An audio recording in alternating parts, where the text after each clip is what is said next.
Videocast Sinto que Lá Vem História é um projeto do LIVE, Laboratório Inteligência de Vida, programa socioemocional presente em mais de 800 escolas no Brasil. Olá, pessoal! Bem-vindos e bem-vindas a mais um episódio do Sinto que Lá Vem História. Eu sou Renata Ishida, tô aqui com a minha parceira Joana London. A gente é do Laboratório Inteligência de Vida, como vocês já devem saber. Já sigam o Instagram Inteligência de Vida, que a gente coloca cortes, anuncia os convidados, dá o sininho, coloca a estrelinha ali para não perder os episódios. A gente tá com uma temporada terceira já, cheia de convidados especiais e temas urgentes e muito importantes. E hoje a gente tem um que a gente estava muito ansiosa para falar. A gente vem colocando essa pauta sempre que possível em todos os episódios, mas para a gente é fundamental ter um espaço só para falar disso. A gente tem uma lei há 22 anos, que é a Lei 10.639, que tornou obrigatório o ensino de História e Cultura Afro-Brasileira no currículo oficial. Só que a gente pensa aqui, né, e desde assim, fundamental até o ensino médio. Essa lei visa combater o racismo e a discriminação racial, promovendo uma educação mais inclusiva e diversa.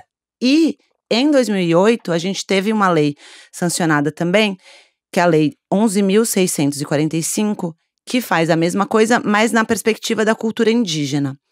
Só que assim, a gente tem uma lei aí, né, de 22 anos e a gente ainda tem debatido a implementação dela. Então isso faz mais que necessário a gente entender o que está acontecendo, entender o que é teoria e quais são os desafios dessa prática. E aí, o nosso debate hoje é para trazer um pouco mais, de forma concreta e palpável, os caminhos para a gente fazer realmente uma educação antirracista. E aí a gente ficou pensando quem podia estar aqui com a gente para não só inspirar, mas contar sobre a sua prática. E a gente pensou numa pessoa que justamente faz esse trabalho de comunicação com educação, mas que, além de ter transposto para a prática, né, ela enaltece e celebra outras pessoas que estão também trabalhando com essa prática. Então, a gente está muito orgulhoso de ter aqui com a gente a Luana Genot. Então, a Luana, ela é CEO e fundadora do Instituto IDBR, o Instituto de Identidades do Brasil. Ela é idealizadora do prêmio Sim à Igualdade Racial. E além disso, ela trouxe aqui uma novidade pra gente que eu tô bem curiosa pra saber mais sobre ela, que ela também, agora, recente, idealizou e fundou o @chamaadeb, que é uma inteligência artificial pensada para apoiar as pessoas no letramento racial, e acho que a gente vai conversar bastante sobre ela. Ela é apresentadora e escritora, e não menos importante, talvez o mais importante. Com certeza. É mãe de 2 crianças, Alice, que tem 7 anos, e o Hugo, que tem 1 ano. Então, Luana, bem-vinda. A gente tá muito feliz de ter você aqui. Obrigada, Rê. Obrigada, Ju. Um prazerzaço estar aqui com vocês. Já sou fã do Live, né? Já vi outros tantos episódios e sempre fascinada com a possibilidade da gente comunicar e trazer para o diálogo pautas tão importantes. Obrigada aí pelo convite. Que bom. E aí, então, se você já conhece o nosso episódio, nosso podcast, você sabe que a gente gosta de começar contando um pouco dessa infância, né? Quem era a Luana criança? E se você quiser já um pouco abordar, né, assim, esquentar um pouco a temática desse episódio, assim, né, e o que você enxergava nessa escola? Já era uma escola preocupada com uma educação antirracista? Como é que isso atravessou a sua infância, a sua adolescência? Então, conta um pouco pra gente. Maravilha. Bom, na infância, eu acho que eu era uma criança muito introvertida e catártica. E aí, a introversão eu hoje questiono como um silenciamento, né? Então, esse silenciamento era muito de ser a menina com a pele mais escura da classe, que nunca era chamada para dançar numa atividade onde tinham os menininhos que tinham que puxar alguém, ou que você tinha um ranking, às vezes, de ver quem era a menina mais bonita da escola ou da classe e tal. E aquilo foi me silenciando. Ao mesmo tempo, tudo que eu sentia eu botava no papel. E dali que eu descobri o poder da comunicação, primeiro, para me libertar das amarras que foram colocadas ao longo do caminho, mas também aquelas que eu aprendi a introjetar. né? Eu aprendi também a introjetar coisas do tipo, eu sou a mais feia, eu não vou ser aqui a mais bem-sucedida, etc. A gente aprende a introjetar aquilo que o sistema nos diz, né?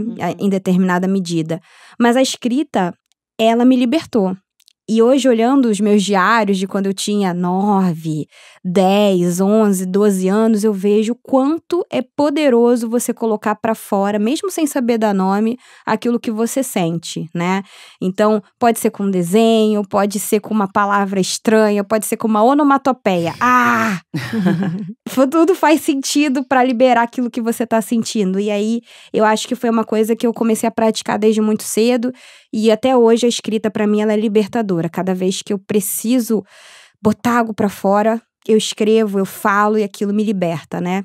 E em relação à escola, assim, a minha experiência com escolas, eu não quero ser injusta com os professores que até hoje eu tenho um imenso carinho, mas em geral minha experiência foi péssima, né? Então, assim, eu recebi apelidos sobre minha cor de pele, sobre o meu cabelo, sobre como eu deveria usar esse cabelo, que era sempre um cabelo que devia estar sempre amarrado, para ele estar minimamente sociável naquele ambiente. Então, é importante a gente entender como esses temas se mesclam em sala de aula, até para conseguir melhor endereçá-los. Hoje eu consigo ver isso em retrospecto, mas naquele momento, pra mim, era meio que uma maldição, sabe? Então, tipo assim, ser uma menina negra na Zona Norte, na verdade, uma menina negra da pele escura, porque tinha outras pessoas, eu era a menina mais preta, retinta, e tinham outras meninas e meninos pardos, ou brancos, né, dentro de uma classificação brasileira, que não se compara com outros lugares, e eles mesmos faziam a perpetuação do colorismo e do racismo, né? Então, quanto mais escura era a sua cor de pele, mais você era preterida, mais você era ali escanteada. E eu me sentia exatamente assim. E quando eu tentava externar isso, eu lembro de alguns professores falando assim, minha filha, vamos orar, vamos, sabe? Vamos orar, vamos tirar essa angústia do seu coração. Como se a culpa fosse minha, entende? Então, é muito importante que a gente fale com os educadores Brasil afora que não se trata de uma culpa ou algo que Deus quis. É algo que os homens e mulheres inventaram e perpetuam e que a gente pode usar, né, a palavra de Deus para quem acredita ou para quem não acredita. A gente precisa lutar para construir uma escola mais antirracista e inclusiva, sim. Você estava falando da questão de começar a viver, né, o racismo na escola. Eu li até uma pesquisa do IPEC que foi feita em 2023, que a pesquisa era onde as pessoas mais viveram o racismo. E em primeiro lugar estava na escola. Com certeza. Então, assim, é o primeiro lugar social, né, de uma pessoa. E você pensar que a grande maioria das pessoas que já viveram racismo viveram também, e principalmente na escola, é assustador. Né? Eu acho que se faz mais necessário aí essa discussão que a gente traz hoje. E aí você trouxe essa coisa da individualização do problema, né? E a gente vê isso acontecer em muitas escolas, assim, teve um caso de racismo, a gente vai culpabilizar quem foi o agressor e fazer algum tipo de trabalho com essa criança, especificamente. Mas não muda a perspectiva da escola e da instituição. E aí a gente vai pessoalizando um problema que, na verdade, é estrutural, né? Então, queria ouvir um pouco mais de você, assim, da importância dessa educação antirracista, ou você está falando também do quanto você se via muito sozinha, né, na escola, da importância da diversidade dentro da escola. Com certeza. Não me espanta a escola ser citada como um lugar onde as pessoas lembram como mais terem sofrido racismo, por exemplo, porque a escola, ela é o primeiro ambiente de socialização que a gente vive, né? Então, por ser o primeiro, ele é muito suscetível a várias questões que cruzam, né? Entrecruzam a nossa vivência como seres humanos. E ali você tem as suas primeiras exposições. Você sai, talvez, né? Se você tem a possibilidade de ter um lar acolhedor, você sai ali do seu casulo de acolhimento e você é exposto a tudo que é estruturante, né? Seja o machismo, seja o racismo, seja o capacitismo e os outros ismos que a gente já sabe, ou precisa saber um pouco mais.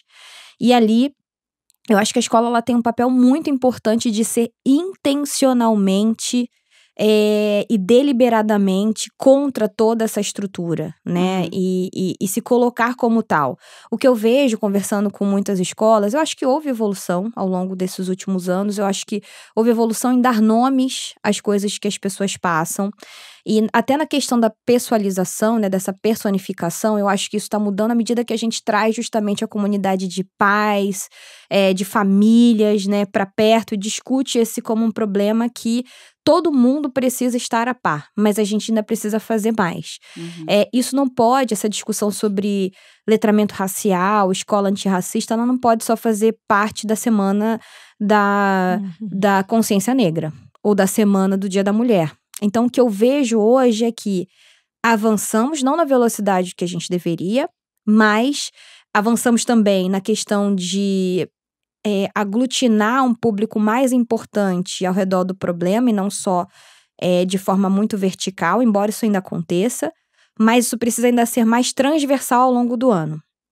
Então, transversal no sentido de uma coisa e outra, né? Ter uma semana da consciência negra, ter um dia falando especialmente sobre isso é importante. É um marco, é uma demarcação no calendário, né? Assim como a gente tem a demarcação de terras, como a gente fala muito, né? Quando a gente está falando de povos indígenas, a gente fala sobre a demarcação de telas, sobre a questão de conteúdos que precisam ser povoados sobre narrativas que a gente não tem muito contato, a gente também está falando sobre uma demarcação de calendário, que é extremamente importante. Mas criar um movimento de transversalização dessa pauta ao longo do ano é extremamente importante.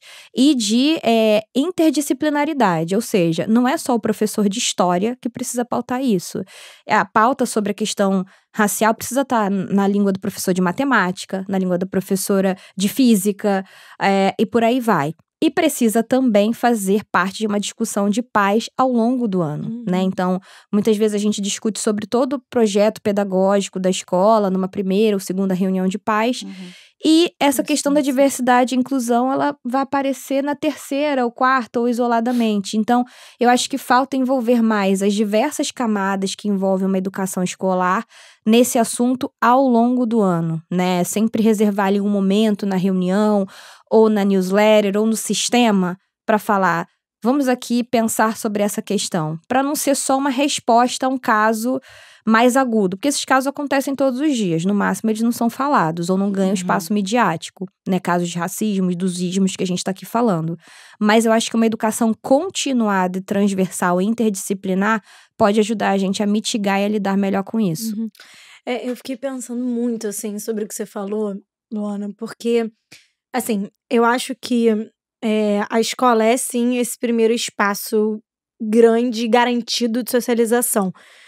E aí, às vezes, a gente tá aqui falando com famílias, e famílias que já são famílias de crianças que estão em escola, porque normalmente é quem, de alguma forma, acompanha o nosso trabalho e tudo mais. E agora eu, como mãe de uma criança de 1 ano, eu conversando, assim, com mães, eu vejo o quanto muitas vezes falta conteúdo pra essa coletiva, assim, né, de pessoas também que estão iniciando esse processo de, cara, o que é educar, sabe? Assim, tipo, agora eu tô entendendo que eu tenho efetivamente uma criança, passou as demandas só, tipo, de alimentação, mamar e tudo mais, e passa a ser essa criança tá no mundo. E aí eu fiquei pensando isso, assim, sabe? Quanto que essa educação antirracista, ela tem que ser um compromisso dessa família antes dela entrar na escola. Com certeza. Porque no momento que essa criança entra na escola e ela só conhece, né, pessoas como ela, só conhece ambientes como os dela, né, seja ele racial, socioeconômico, cultural, tudo isso, ela já entra nessa escola, tipo, um passo atrás, assim, né, tipo assim, podendo, assim, potencialmente podendo ser uma pessoa que depois causa algum tipo de violência.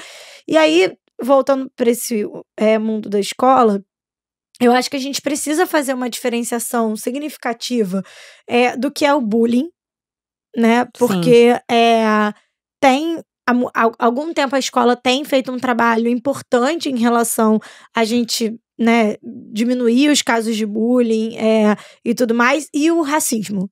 Vou aqui dar exemplos de casos que a gente já passou no dia a dia, pensando nessa diferenciação entre bullying e o racismo, o machismo e outros ismos, né?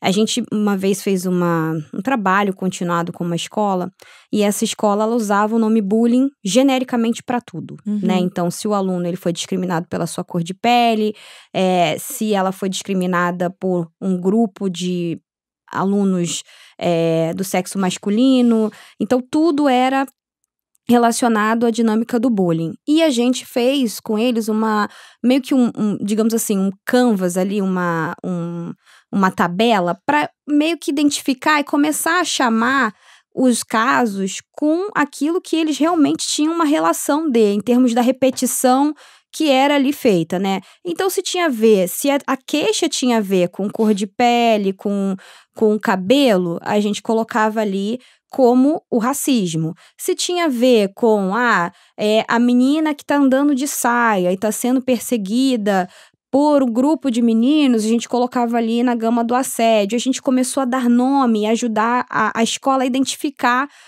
os casos a partir dessa criação de uma matriz mesmo, uma tabelinha, né? Bem simples, mas para ajudá-los. E eu acho que a gente evoluiu e a gente não usava mais o termo bullying, porque o bullying entrava numa cadeia muito generalizada, né?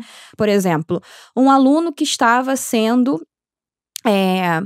perseguido por usar óculos, né? Então eu posso falar, não, aquela ali é aquela aluna 4 olhos, aquelas categorizações que muitas crianças fazem e são horríveis, são opressoras, mas não são sistemáticas, né? Sistemáticas que eu quero dizer, elas não fazem parte de um espectro maior que é reproduzido por uma sociedade de forma histórica, contínua. Elas são mais, digamos assim, isoladas, não menos importantes, mas precisam ser vistas. Mas ali entrava mais a caixinha do bullying, pra gente justamente saber a tratativa do caso a caso. Porque se eu chamo tudo de bullying, eu coloco tudo numa caixa tão genérica que depois eu não sei tratar. É como se eu chegasse num médico com dor de cabeça e ele me desse Tilenol, me desse algum outro tipo de tratamento que não fosse para tratar aquela dor de cabeça, não fosse investigativo de algo que trouxesse a raiz do problema, enfim, me desse algo muito generalista, né? E justamente aquilo que a gente estava falando aqui, as escolas elas têm medo de serem taxadas como racistas, só que todas são. Essa é a questão, porque a gente está falando de um problema estrutural. E aí a gente precisa parar de ter medo do nome racismo e reverter isso. A gente quer ser uma escola antirracista e lutar contra uma estrutura que vem de casa, que vem desde antes da existência da própria escola, de nós mesmos, e que a gente precisa se colocar ativamente, né, em termos de programa, de conteúdo, de profissionais, de multidisciplinaridade, etc., contra a estrutura já posta. Então, eu acho que é muito mais o saber lidar com o medo do problema e se colocar ativamente na solução. A solução, ela nunca vai ser perfeita. Mas nós somos uma escola antirracista, mas a gente está passando por várias questões aqui dentro. Gente, não tem bala de prata, não tem solução única e a gente vai precisar sempre olhar o caso a caso, e não é porque a gente tem um approach que é bem estruturado e tal, que não, em algum momento ele também não vai ser falho em outros sentidos, em outros olhares e tal. Posso ter uma escola super antirracista, mas de repente a gente tá olhando um pouco a questão do capacitismo e tal, até porque essas questões elas se conectam e uma vai gerando repertórios e aprendizados para outra. O que a gente não pode deixar de fazer é continuar nesse approach, né, nesse desenho, nessa prática mais intencional. E eu acho que é daí que mora o pulo do gato, que muitas escolas, elas têm um pouco de receio dessa intencionalidade, ou elas ainda investem muito pouco em serem intencionais ao longo do ano, envolvendo comunidade de famílias, de professores, de funcionários ao longo do ano. Porque custa. Porque precisa de investimento, porque não é só um papel de pais voluntários, de alunos negros da escola que passam por isso. Precisa ser um movimento, assim como a gente investiu em EAD, assim como a gente está investindo em ferramentas importantes para aprimoramento pedagógico, assim como a gente vai investir cada vez mais em inteligência artificial, a gente precisa investir muito em letramento sobre inclusão. Também uma coisa super importante que a gente estava pensando aqui, acho que até foi uma fala de uma convidada que foi na nossa formação pedagógica, que a Anelisa Assunção foi conversar com a gente. Ela falou que ela também estava cansada como uma mãe, né, de alunos ali da escola, mas uma mãe preta, que ela sempre era responsável por trazer as questões, ou todo mundo ia atrás dela para ela autorizar ou ela dar os caminhos, né, o quanto isso deveria ser uma responsabilidade de todo mundo, porque eu acho que ainda existe, eu queria muito te ouvir, Luana, que assim, existe acho que talvez uma percepção que o combate ao racismo vai ser algo bom só para a população preta ou para a população indígena. Então assim, o quanto é importante a educação antirracista para a população, ponto, né? Exato. Porque a desigualdade, o racismo, ele cria uma sociedade mais violenta, mais segregadora, menos criativa, Exato. né? Muito distante um do outro, que gera a cultura do medo, né? Do distanciamento, da eliminação do outro. Então, o quanto essa pauta deveria ser uma pauta e um investimento de todo mundo. Então, você acha que a escola, né, tá com uma dificuldade de trazer isso, porque ainda tem essa percepção que só um grupo vai ser beneficiado com esse movimento, e o quanto as escolas talvez, por conta disso também, só têm ações reativas. É quando tem algum problema com algum aluno que vai começar a trabalhar a questão da educação antirracista. Exatamente. Tem um estudo até que a deputada Tabata Amaral usa, eu também uso bastante nas minhas exposições, que são que o Brasil ele perde 214 bilhões de reais, né? Pensando no PIB, o quanto a evasão escolar ela afeta o PIB, né? Então a gente tem ali efetivamente um dado que mostra o quanto a evasão escolar ela afeta o crescimento econômico do Brasil. E especialmente falando com pessoas de empresas e governos, falar o quanto a evasão escolar ela afeta a economia é um dado alarmante. E aí coloca né, o assunto na mesa. E aí, a questão aqui é, a evasão escolar, quem é que está saindo das escolas por não sentir que esses lugares são acolhedores, que são escolas que vão, de fato, intervir no seu futuro, né? Porque eu preciso ter perspectivas de que fazer essa jornada escolar vai me levar para algum lugar, vai me trazer algum futuro. Se eu acho que eu não tenho futuro, se o próprio professor, dentro dessa jornada, por exemplo, ele começa a me intitular, você tem cara de gari, você já tem cara de babá, você não tem futuro, você larga essa jornada no meio do caminho. Então, os dados de evasão escolar no Brasil mostram que quem mais tem esse processo de evasão escolar são alunos negros e alunos indígenas, enfim. De maneira geral, pensando na demografia do Brasil. E isso causa exatamente o que a gente estava falando aqui. Um país mais violento, um país que não cresce economicamente como poderia, porque dentro do Brasil essas demografias elas são absolutamente importantes. Se eu tenho mais de 50% do país que tem mais probabilidade de ter evasão escolar, eu nunca vou ter um país do futuro. É como um avião que tenta voar com uma asa só. Se eu só dou a possibilidade de 50% do país ter mais chances de, obviamente, se esforçando, se escolarizando, tendo acesso, etc., progredir, eu nunca vou conseguir voar plenamente como um país. Então, é muito importante colocar esses números na mesa, mas também trazer as narrativas por trás desses números, né? É o João que não vê a perspectiva de ser um CEO de uma empresa porque ele já está sendo categorizado como gari, e ele pode se tornar um cara mais violento usando o seu talento porque ele acredita que ele não vai ser ninguém, que aquele espaço escolar não serve para nada. E nenhum demérito às profissões, mas a gente está criando um ambiente escolar de limitação de repertórios para uma grande parte da população. E isso causa um encurtamento das nossas possibilidades como país, né? Fora o encurtamento da nossa possibilidade de convivência, né? Então, a gente está falando de um país onde pessoas negras e pessoas brancas, especialmente, que fazem parte de uma elite econômica, não convivem, né? Então, você tem bolhas de confiança de um lado e de outro, e você cria uma limitação basicamente de possibilidades de ampliação de encontros e repertórios, né, desde do ponto de vista ético, do ponto de vista filosófico, do ponto de vista financeiro, pessoas que poderiam abrir uma sociedade juntas. Mas elas não se encontram, elas não estão juntas convivendo, porque elas já não fizeram parte de uma bolha de encontros no mesmo sistema escolar, elas depois cresceram e não conviveram nos mesmos espaços durante as suas adolescências, elas não fizeram as mesmas viagens, e elas não compartilham necessariamente os mesmos gostos, a não ser que alguém intervenha e crie uma zona de convivência ali explicitamente deliberada para que essas pessoas elas se encontrem. É aí que vem o papel, por exemplo, da educação corporativa, que seja inclusiva e voltada para fazer com que empregados de empresas, né, colaboradores, eles se encontrem dentro de um grupo de afinidades, e aí se você quer aprender mais sobre o tema, e você encontra outra pessoa, e aí vocês se encontram, e vocês percebem, uau, a gente nunca conviveu.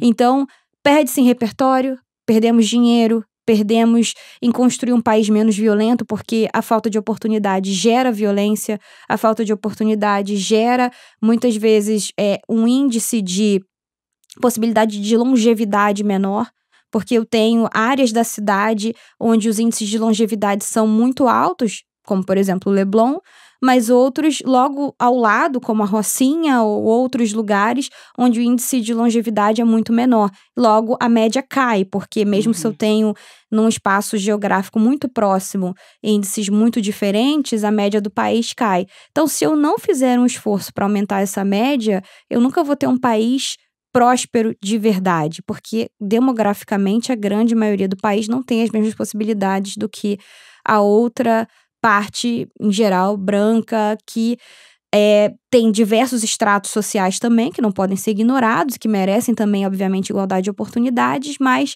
eu tô falando de uma população que, historicamente, vem sofrendo mazelas muito importantes que precisam ser endereçadas com políticas afirmativas, né? Perfeito.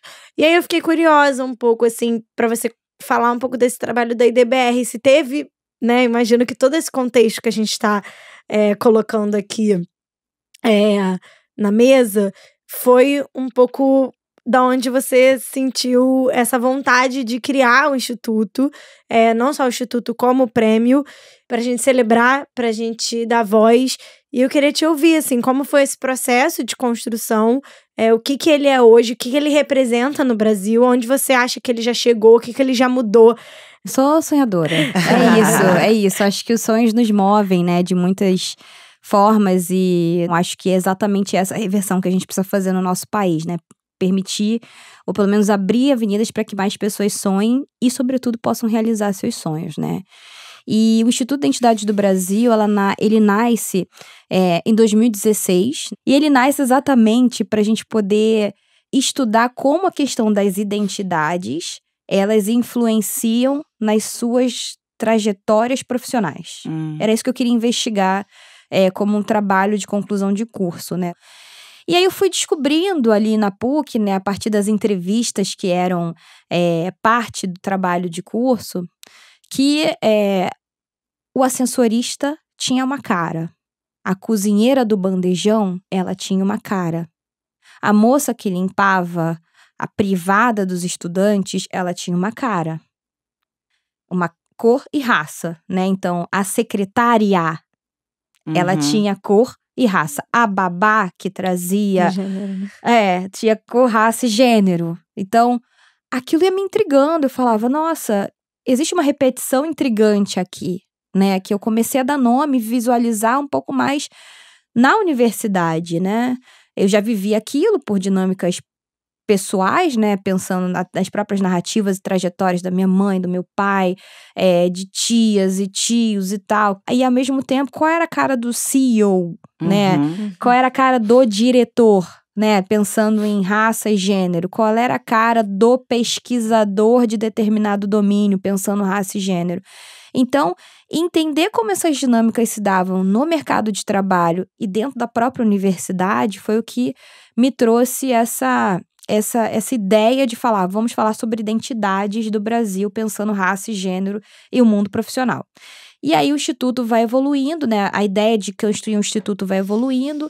Aí, se torna um instituto em 2016. Na verdade, se eu falar do processo como um todo, ali a raizinha dele tá em 2013, quando eu comecei o meu trabalho de conclusão de curso, mas 2016 nasce como um instituto. Eu faço uma escolha por abandonar o que eu estava fazendo até então, porque eu tinha um emprego formal numa multinacional e abandonei isso, fui fazer um mestrado em relações étnico-raciais, depois de ter chegado dos Estados Unidos como voluntária da campanha do Obama, depois de ter trabalhado numa agência de publicidade em Chicago. E dedico a minha vida, o meu tempo, né, talento para fazer isso, fazer o Instituto alavancar, porque é isso também, né, a possibilidade, é só um parêntese aqui que eu acho super importante, a possibilidade de você reservar tempo de qualidade para conseguir fazer suas ideias saírem do papel é um privilégio absurdo. E quando muitas pessoas vinham até mim falar assim, você deveria dedicar mais tempo a isso, eu falava, como? Como? Talvez nos nossos tempos, tempo seja o maior dos privilégios. Tempo seja o maior dos né? privilégios. E exatamente pela questão também da não convivência, eu não tinha um colega na época branco pra ligar e falar assim, vem cá ser meu sócio, vem aqui me ajudar. Que tem contatos, né? Não tinha o capital social, né? Não tinha o capital social, então eu tava ali numa encruzilhada, mas, assim, com a construção, obviamente, políticas públicas, né? Então, na época da PUC eu fui bolsista, aí eu consegui guardar um pouquinho de dinheiro e tal, fiz ali meu exercício de educação financeira e falei assim, eu consigo me investir para dar certo essa ideia durante 6 meses. Bom, aí a gente se torna um instituto focado em levar letramento racial e de gênero para empresas, escolas e governos. Os 7 primeiros anos a gente focou muito nas empresas. Por causa do processo, digamos assim, menos burocrático, de aprovar ali um projeto, a possibilidade de aprovar um orçamento mais rápido e pela expertise mesmo e o capital social que eu fui construindo dentro do mundo corporativo. A partir do ano 8, mais ou menos, a gente começa a focar mais em levar essa educação, esse letramento racial para as escolas, até pela demanda que foi surgindo de, poxa, vocês levam isso para as empresas, eu também sou pai de aluno nessa escola, poxa, será que a gente não tem como fazer alguma coisa aqui na escola? Porque apesar de muitos programas já existirem dentro das escolas, existia e existe ainda um déficit em relação à questão do letramento racial de forma mais massiva. E daí que nasce a DEB, que é a nossa inteligência artificial. No ano passado, a gente lançou uma inteligência artificial para conseguir levar esse letramento racial de forma massiva, né? E ao mesmo tempo customizada. A possibilidade de você ter um canal contínuo que possa ali tirar suas dúvidas, tanto de nível pessoal quanto em nível profissional, e que possa ali se endereçar isso de forma muito particular, porque ao longo desses quase 10 anos de trajetória, a gente já treinou mais de 700 mil funcionários e empresas. Desses funcionários, muitos deles afirmam, poxa, foi muito legal ter passado pelo letramento proposto pelo IDBR, vocês ajudaram a nossa empresa a formatar um pilar de inclusão, muito legal, mas eu tenho muitas dúvidas quando eu chego em casa na lida com os meus filhos. Então, foi a partir dessa demanda que a gente lança uma inteligência artificial para ter um canal contínuo onde a pessoa possa tirar suas dúvidas sobre questões de raça, de gênero, adaptadas ao seu próprio contexto. E o prêmio, ele nasceu em 2018, muito também por essa questão da gente celebrar o que já está acontecendo de bom. Porque eu acho que às vezes a gente se deixa levar pelo que está acontecendo de ruim. O racismo estrutural, ele tá aí, né? Ele mata todos os dias e a gente já sabe o que acontece, né? Ele torna o país mais violento, ele impede o país de crescer, como a gente estava dizendo. Mas o que o antirracismo causa? O que o movimento, né, de luta pela integração, pela possibilidade de que mais mulheres floresçam, o que ele causa? Ele causa muitas coisas boas. Ele causa possibilidade de crescimento em áreas que antes não cresciam. Ele ajuda a gente a conseguir preservar e limpar rios. Ele consegue fazer com que professores que antes viviam isolados em bolhas, agora eles se unam. Então a gente falou, cara, vamos dar luz e foco para essas vozes que já existem, estão fazendo a diferença, mas que muitas vezes não tem a visibilidade. Então a gente decidiu criar um prêmio, ele nasce como um jantar beneficente, depois ele se torna um programa de TV, e hoje ele alcança 15, 16, 20 milhões de pessoas, né, numa parceria com a TV Globo, YouTube, e a gente está expandindo isso porque a gente quer levar as melhores práticas Brasil e mundo afora. Acho que a possibilidade de sonho é também quando você consegue se projetar em alguém. Exato. Né? Você vê pessoas ali que são parecidas ou veio do mesmo lugar que você, em lugares de sucesso, em lugares com voz. E eu acho que isso tem muito pouco, inclusive nas escolas, né? Quem são os professores?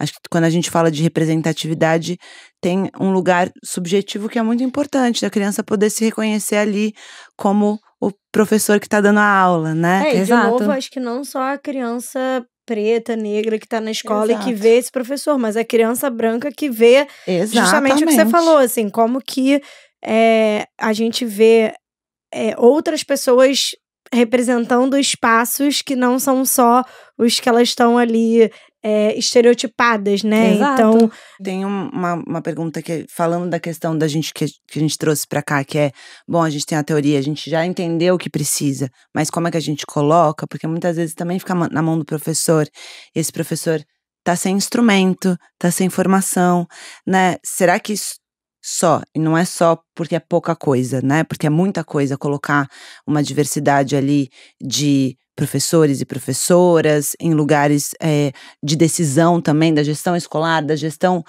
das empresas, mas pensando principalmente na questão da educação, da escola, para uma educação antirracista poder ser efetivada, a garantia da diversidade de pessoas ali, tanto de alunos, quanto de funcionários, quanto na gestão, quanto os professores, ele já, por si só, daria conta dessa educação antirracista? O que precisa mais? Com certeza. Assim, eu sou do conselho da escola dos meus filhos, né? Então, a gente sempre começa pelo orçamento, né? Não tem jeito, pensando tanto do ponto de vista particular quanto público. E a gente já falou aqui sobre o quanto esse orçamento, ele se desdobra em várias camadas, né? De tempo, dedicação, mas pensando no orçamento mesmo, do quanto a gente está investindo para cada ferramenta, o que a gente está deliberadamente entendendo como prioridade no projeto educacional, né, pedagógico das escolas. E aí, pensando de um ponto de vista privado, olhar isso, independente do tamanho da escola, eu sei do desafio que é manter uma instituição de pé, né, a gente conversa com escolas de vários tamanhos, hoje a gente chega a mais de 60 mil professores, né, em breve com a inteligência artificial a mais de 200 mil professores, mas para a gente é importante olhar especialmente a questão orçamentária, porque aí você começa a entender onde é que a escola está investindo suas forças. E aí, por exemplo, nenhuma das escolas que a gente até hoje se aproximou tinha ali uma linha, efetivamente, para tratar das questões de letramento racial de forma robusta. Sempre tinha alguma coisinha ali residual, do tipo, vamos fazer um letramento para os nossos professores, uma palestra, alguma coisinha ali, mas nunca algo estrutural, pensando de modo geral. É óbvio que uma ou outra exceção vai ter um programa de bolsas XYZ para ter alunos que vão precisar de algum tipo de suporte, mas ainda pensando que a gente precisa fazer aquela virada de chave que não é só aquele aluno que está ganhando com isso, mas toda a comunidade escolar, que eu acho que essa grande virada também, né? E não é só essa bolsa, com essa criança, o que faz com essa criança, a questão da permanência, da possibilidade de também fazer todo o programa extracurricular, porque muitas vezes isso não é levado em consideração, coloca aquela criança naquele espaço, mas ela não pode fazer nada, extracurricular, não pode fazer o passeio, ela não pode estar junto, então ela fica ali limitada, e isso pode levar a um processo de evasão, ou de, poxa, meu programa não deu certo. Então de fato, criar algo que possa ser intencional. Eu gosto sempre de pensar de volta e voltar pro Excel, a tabelinha. Eu gosto muito dessa tabelinha e pensar, o que a gente já tá fazendo? A gente implementou o quê? A gente já fez uma palestra, a gente já fez o programa de bolsas, a gente já fez isso e aquilo. Poxa, talvez mediadores que possam ajudar a gente a criar uma interdisciplinaridade, talvez mais ferramentas que possam ajudar a gente nesse sentido. @chamadeb tá aí pra isso. Talvez isso aqui, sabe? Criar de fato, aí aumentando o seu checklist de uma forma sustentável, mas sempre se impulsionando a pensar para onde eu não estou olhando, né? Quantos funcionários eu tenho? Quantos deles são mulheres? Quantas são negras? Quantos são indígenas? Que cargos que eles ocupam? Que cargos que eles ocupam? Fazer um exercício multidisciplinar dessa questão, para ela não resvalar só na palestra isolada num mês X, né? Eu acho que é muito pensar no ponto de vista do pessoal que trabalha, em quais cargos estão, o que eu posso fazer para me estabelecer uma meta para até o fim desse ano, para daqui a 2 anos, para daqui a 3, o que eu posso fazer em termos de ferramenta, em termos de projeto pedagógico, em termos de atividades, né? Porque às vezes a gente fala, já vi escolas, aí pensando em escolas de elite, de novo, né? A gente vai fazer aqui uma série de passeios e vai ter passeio para Disney, vai ter isso, vai ter aquilo. Gente, e, por exemplo, a Amazônia, sabe? E em que momento a gente está fazendo as nossas crianças interagirem com crianças de quilombos, de favelas, de aldeias? Isso também pode fazer parte de uma pedagogia antirracista. Então, você fazer um olhar 360 de proporcionar essa convivência ao longo do ano, né? E ter esse olhar para as várias atividades que acontecem ao longo do ano, não só num momento específico. E para as escolas públicas a mesma coisa, mas de outra forma, né? Conversando com gestores públicos, até por causa da implementação da Lei 10.639, da 11.645, há formas das escolas conseguirem mais recursos até se elas conseguirem implementar essas leis. E muitas delas não sabem. Então, se os professores, os gestores escolares conseguem, de alguma forma, criar medidas interdisciplinares, mensuráveis, do tipo, quantas crianças foram nessas atividades, quantas horas a gente teve, quanto de evasão a gente conseguiu reduzir a partir dessas atividades versus quando a gente não tinha, muitas delas conseguem até mais recursos. Então, todo mundo ganha, desde a escola particular, que pode ganhar em matriculação, em permanência, em criar um clima escolar mais adequado, né, mais engajador, quanto a escola pública, que para além desses fatores pode também atrair mais recursos. Então a educação antirracista ela é fenomenal, basta a gente usar. Com certeza, e assim, acho que muitas famílias ouvem a gente tem esse foco nas famílias, a gente está falando com as escolas aqui dos recursos, mas a família também tem esse compromisso, né, de ela poder ser também proativa nesse lugar, de entender se a escola está conseguindo fazer isso, de propor esse debate, né? As famílias de maneira geral. Acho que poder, se o mundo, né, se o nosso país, ele é estruturalmente racista, o nosso movimento vai ter que ser intencional, então vai ter um esforço aí. Exatamente. Né? Então, que esforço é esse que a gente está fazendo? Exatamente, né? Então, assim como vai ter que ser um compromisso. A gente olha o orçamento da escola, né? Você pode pedir sobre isso, especialmente se está numa escola particular, isso precisa ser acessível. Você também pode olhar para o seu próprio orçamento familiar, né? Exato. Onde eu estou passando minhas férias? Quais livros eu tô lendo dentro do meu orçamento? Quais livros eu comprei? Comprei livro de mulheres, de pessoas negras e indígenas, de pessoas com deficiência, né? Então, quando você começa a fazer esse exercício mais intencional do quanto você está investindo a partir do ponto de vista financeiro, mas óbvio, tendo outros desdobramentos, você começa a ver que pode ser que o seu discurso não esteja tão coerente com a prática, né? E ali o seu extrato bancário, ele vai te mostrar alguma coisa. Eu gosto desse exercício porque ele é muito prático, né? Ele não diz tudo, né? Ele é visível, mas ele te mostra alguma coisa que pode mudar. Acho que esse é um assunto que ele, na verdade, ele só começa. Né?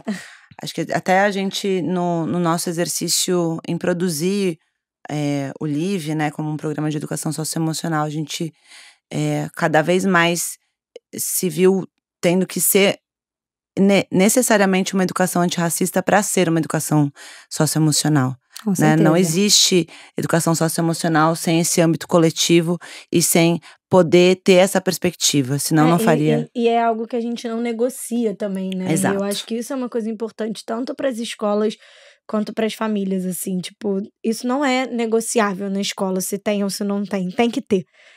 E se você não acredita que tem que ter, então a gente vai usar a lei como nossa aliada, né? Porque é isso, a gente tá falando de identidades de Brasis, e se a gente não leva a educação antirracista como um compromisso na educação, a gente tá se isolando de um debate que é fundamental.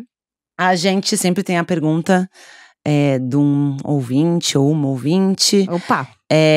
Uma pergunta que a gente não tem ideia qual é, e a ideia é a gente poder auxiliar, inspirar, dar caminhos, ou chorar junto, né?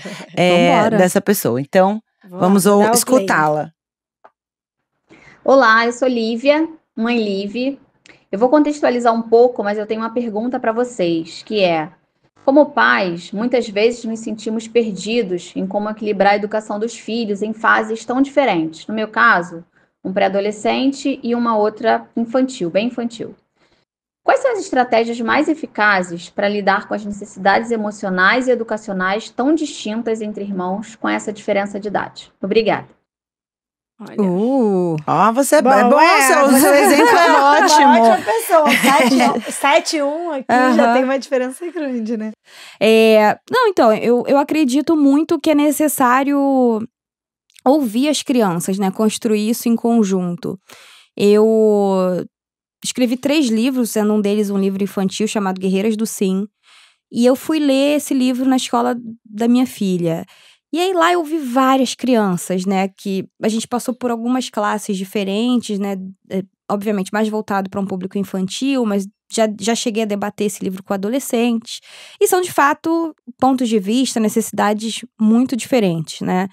Então, eu acho que é muito do ouvir. Então, quando eu ouvi crianças, eu estava muito mais interessada em saber como é que elas iriam interagir com um livro que fala sobre inclusão. Na verdade, só para dar um panorama, Guerreiras do Sim é basicamente a história de uma mãe e sua filha que dizem sim para a possibilidade de fazer perguntas difíceis muitas vezes, né? Sei lá, por exemplo, somos iguais ou diferentes? O que é a vida, o que é a morte, né? Aquelas perguntas difíceis que nem sempre nós, como pais, temos resposta. E aí, pensando na Conceição e outras pessoas que utilizam dessa técnica, a gente pode partir de um princípio que a gente não tem resposta, mas sempre se aglutinar e ir atrás dos nossos vizinhos, da nossa comunidade, para saber, como é que você faz aqui? E a gente construir a nossa própria colcha de retalhos em relação às práticas possíveis de serem adotadas e até nesse sentido de expandir repertório, né? Porque quando você pergunta, sei lá, o que é a morte para uma família que é de religião de matriz africana? E alguém vai te explicar que a pessoa quando morre vai para Orum. Se você vai para uma família de formação católica ou evangélica, a pessoa vai para o céu. E aí, o legal é mostrar que essas narrativas, elas se complementam, elas não deveriam se opor, né, no mundo ideal. Então, acho que é um pouco isso. Então, eu fiz um processo de escuta voltado para crianças, e aí pensando nessa questão do que lhes trazia curiosidade. E já para os adolescentes, já existia um processo de hierarquização sobre, não, isso aqui não deveria ser dito, né? Então, tipo assim, Orum, como assim Orum? Não, mas eu não aprendi assim. E aí foi legal confrontar diferentes pontos de vista que já estavam mais cristalizados para que aquelas crianças, a partir do momento que você colocasse aqueles questionamentos, que elas pudessem ver que as visões, elas podem coexistir, né? Na infância havia menos questionamento, na adolescência já havia um pouco mais.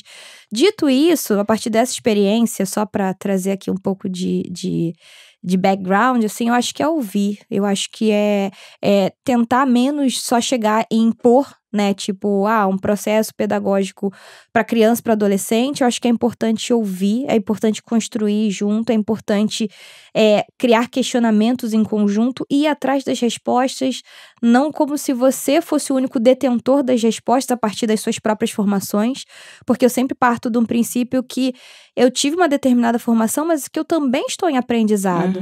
E à medida que eu estou disposta a aprender, tanto com o meu de 1 ano, quanto com a minha de 7, para ele se torna mais intrigante esse processo. Minha mãe tá aqui aprendendo junto. Então, eu tô indo sempre com os meus filhos atrás de novas respostas, até porque eu também quero expandir meu próprio repertório, saber o que tá dentro dessa comunidade escolar que eu ainda não sei, não domino, né? Então, tentar estar mais presente em algumas das reuniões, não consigo em todas, tentar estar ali num grupo de WhatsApp, perguntar o que vocês acham disso, é uma forma que eu tenho de tentar interagir com essa comunidade escolar e ampliar os repertórios, mesmo tendo filhos de idade diferente. Perfeito. Tem muito pai e mãe, né, que fala que é isso, assim, quando se acomodou, já entendi como funciona. Aí a filho cresce, eu tenho que ser outra mãe, outro pai, eu tenho que aprender novamente. Eu acho que a angústia da Lívia aí tem a ver com conviver com a diferença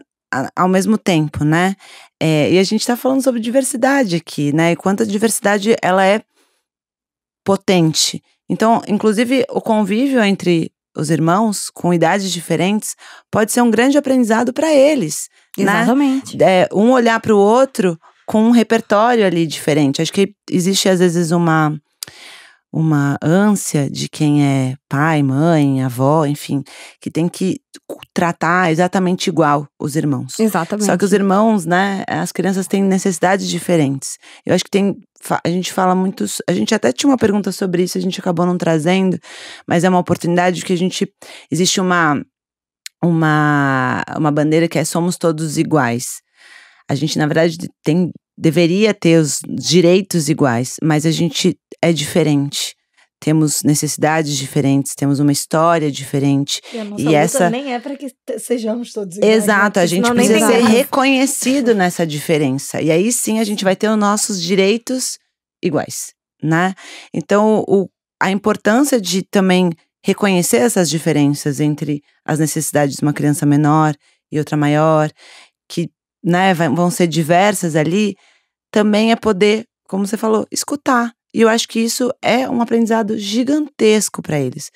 Mas é um esforço maior para a família, com certeza. É um esforço maior. Eu acho que tem uma coisa que vocês duas estão dizendo, que é um pouco lidar com essa ansiedade de não saber mesmo. Né? Exato. Eu acho que é isso, assim, independente de você já ter tido a experiência com uma criança mais velha, ela vai te trazer novos desafios, né, nessa educação, e uma criança nova não vai te trazer os mesmos desafios da mais exatamente. velha. Então, assim, no final das contas, a gente não sabe. E a mais nova, e a mais velha que foi mais nova, a mais nova, segunda, a mais nova, não pode ter uma infância completamente diferente. Exatamente. Né? E respeitar essas trajetórias diferentes. Eu acho que a gente falou no episódio, mas talvez repetir isso, que a verdade é que o grande maior, talvez, privilégio dos nossos tempos, um dos grandes, né? Não vou dizer que é o grande, mas é o tempo, né?